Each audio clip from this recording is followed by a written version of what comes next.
கிறிஸ்துவுக்குள் பிரியமானவர்களே, இந்த நாளுக்கான மாலை நேரம் அண்ணா அப்போஸ்தலனாகிய பவுல் ரோமருக்கு எழுதின நிருபம் 9ஆம் அதிகாரம் 4வது வசனம். ரோமர் 9:4. அவர்கள் இஸ்ரவேலரே, புத்திர சுவிகாரமும் மகிமையும் உடன்படிக்கைகளும் நியாய பிரமாணமும் தேவ ஆராதனையும் வாக்கு தத்தங்களும் அவர்களுடையவைகளே. இப்ப என்ன, அவங்க யாரு? இவர் யாருக்காக இவ்வளவு மன துக்கப்பட்டு அழுகிறார்னா யாரு? இஸ்ரவேல் மக்கள். இந்த இஸ்ரவேலுங்கிற அடையாளம் யாரு கொடுத்தா? தேவனாகிய கர்த்தர் கொடுத்தாரு. நீங்க யாத்திராகமம் 4வது அதிகாரம் 22வது வசனத்தில் பார்க்கும்போது, அப்பொழுது நீ பார்வோனுடைய சொல்ல வேண்டியது என்னவென்றால், இஸ்ரவேல் என்னுடைய குமாரன், என் சேஷ்ட புத்திரன். யாரு? அவங்க இஸ்ரவேலர் என்னுடைய குமாரன், அவன் தான் என்னுடைய சேஷ்ட புத்திரன். அவங்களுக்கு தான் மகிமை. என்ன மகிமை? ஏன்னா கர்த்தர் ஒரு ஆசரிப்பு கூடம் ஒன்று கட்ட சொல்லி, அந்த ஆசரிப்பு கூடத்தில் தன்னுடைய சக்கீனா மகிமை என்று சொல்லக்கூடிய ஒரு காரியத்தை முழுவதும் நிரப்பக்கூடியதா பின்னாளில் தேவாலயம் கட்டின போது அந்த தேவாலயத்தில் தேவனுடைய மகிமை நிரம்பினதை நம்ம பார்க்குறோம். அந்த மகிமையும் அவருக்கு தான், அவங்களுக்கு தான். நீங்கள் உபாகமம் 4வது அதிகாரத்தில் 7வது 8வது வசனம் பாருங்க. நம்முடைய தேவனாகிய கர்த்தரை நாம் தொழுதுகிற பொழுதெல்லாம் அவர் நமக்கு சமீபமாய் இருக்கிறது போல தேவனை எவ்வளவு சமீபமாய் பெற்றிருக்கிற வேறே பெரிய ஜாதி எது? ஏன்னா தேவ ஆராதனையா இருக்கட்டும், இல்லை அவங்களோட மகிமையா இருக்கட்டும், யாரு அவங்களுக்கு பெற்ற இவ்வளவு சமீபமா பார்த்தது யாரு? இந்நாளில் நான் உங்களுக்கு விதிக்கிற இந்த நியாய பிரமாணமும் முழுமைக்கும் ஒத்த இவ்வளவு நீதியுள்ள கட்டளைகளையும் நியாயங்களையும் பெற்றிருக்கிற வேறே பெரிய ஜாதி எது? யாருக்கு கற்பனைகளை கொடுத்தாரு? யாருக்கு நியாய பிரமாணத்தை கொடுத்தாரு? யாருக்கு ஆராதனை முறைகளை கொடுத்தாரு? நீங்க லேவியராகும் புஸ்தகம் முழுவதும் ஆராதனை முறைகள் கொடுக்கப்பட்டது.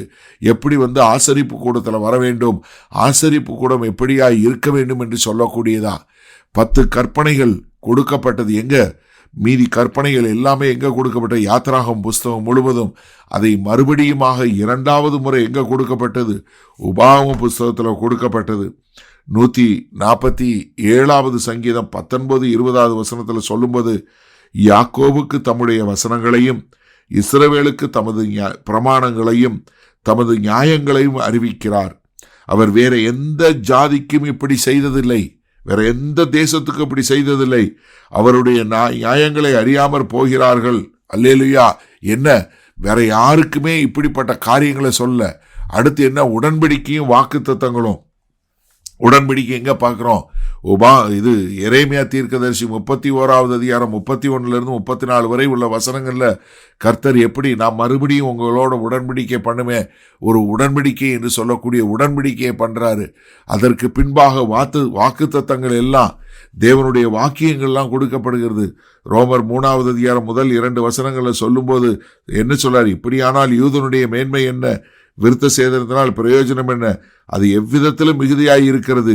தேவனுடைய வாக்கியங்கள் அவர்களிடத்தில் ஒப்புவிக்கப்பட்டது, விசேஷித்த மேன்மையாமே. அப்ப என்ன, தேவன் எல்லாவற்றையும் யாருக்கு கொடுத்தாரு? இந்த மக்களுக்கு கொடுத்தாரு. இந்த மக்கள் தேவனை விட்டு போயிட்டாங்க.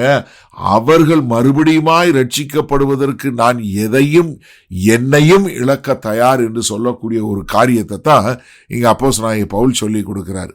சரி, இந்த நாளில் இந்த வசனத்தை நம்ம எப்படி எடுத்துக்கொள்வது? நமக்கு ஒரு ஆவிக்குரிய முறையில் இந்த ஸ்பிரிச்சுவல் ஹெரிட்டேஜ் சொல்லுவாங்க. அதில் கர்த்தர் பாருங்க, இஸ்ரவேலோட அவர் அவர்கள் எவ்வளவுதான் சோரம் போனாலும் அவர்களை சதா காலமும் வழி நடத்தும் போது தன்னுடைய காரியங்களை அவர் விடவே இல்லை. அதாவது ஒரு இதில் ஒரு உடன்படிக்கையில் கர்த்தரும் இஸ்ரவேலும் உடன்படிக்கை பண்ணுறாங்க. ஆனால் ஒருத்தர் முழுமையாக அதை கீப்பப் பண்ணவே இல்லை. யாரு? இஸ்ரவேல் தேச மக்கள் அந்த உடன்படிக்கையின்படி வாழ. இப்போ எப்படி எடுத்தவங்களை உடன்படிக்கை இந்த மாதிரி வார்த்தைகள் சொன்னால் அவங்களுக்கு புரியாமல் 2 பேர் கான்ட்ராக்ட் போடுறாங்க. சரியா? 2 பேர் ஒரு ஒப்பந்தம் போடுறாங்க. எப்பா நீ இதை செய், நான் இதை செய்கிறேன்னு சொல்லி.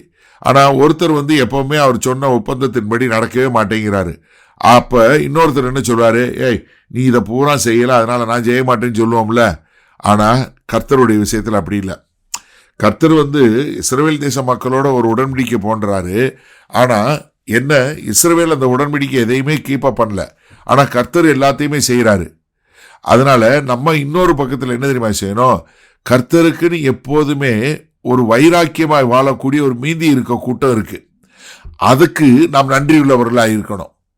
ஏன்னா இன்னைக்கு இஸ்ரவேல் தேச மக்கள் கர்த்தருடைய வார்த்தையை பூரா எழுதி வைத்து அதை தலைமுறை தலைமுறையாக கடத்தி கொண்டு வரலன்னா இன்றைக்கு நம்மகிட்ட பைபிளே இருக்காதுங்க. ஏன்னா கிறிஸ்தவர் என்று சொல்றவங்க ஒரு சிலர் என்ன சொல்றாங்க, அண்ணே அவங்க தான் இயேசு கிறிஸ்துவ கொலை செய்துட்டாங்க, அதனால இஸ்ரவேல் மாறி போச்சு, இப்ப நம்ம தான் ஆவிக்குரிய இஸ்ரவேல்னு சொல்லக்கூடிய காரியத்தை நிறைய பேர் தவறுதலாக புரிந்து கொண்டு சொல்லக்கூடியவங்க இருக்காங்க. தயவுசெய்து புரிஞ்சு கொள்ளுங்க, இஸ்ரவேல் என்பது வேறு, நாம் என்பது புறஜாதியார் என்பது வேறு. நம்ம ஆவிக்குரிய இஸ்ரவேலர்களாக என்னைக்குமே மாறலை. தயவுசெய்து புரிஞ்சு கொள்ளுங்க. இஸ்ரவேலுக்கு கொடுக்கப்பட்ட வாக்குத்தத்தத்தை கர்த்தர் நிறைவேற்றுவார். ஆனால் நமக்கு கொடுக்கப்பட்ட வாக்குத்தத்தையும் கர்த்தர் நிறைவேற்றுவார். வல்ல பிதாவே, இதோ நாங்கள் எப்போதும் ஆண்டவரே இந்த ஸ்பிரிச்சுவல் ஹெரிட்டேஜ் என்று சொல்லக்கூடிய ஆவிக்குரிய பரம்பரையாய் வரக்கூடிய காரியங்களுக்கு உண்மையுள்ளவர்களாய் வாழ எங்களை ஒப்புக் கொடுக்கிறோம். இயேசு கிறிஸ்துவின் மூலம் பிதாவே, ஆமேன். கர்த்தர் உங்களை ஆசீர்வதிப்பாராக. நாம் நாளை காலை தினசரி தியானத்தில் சந்திப்போம். Good night.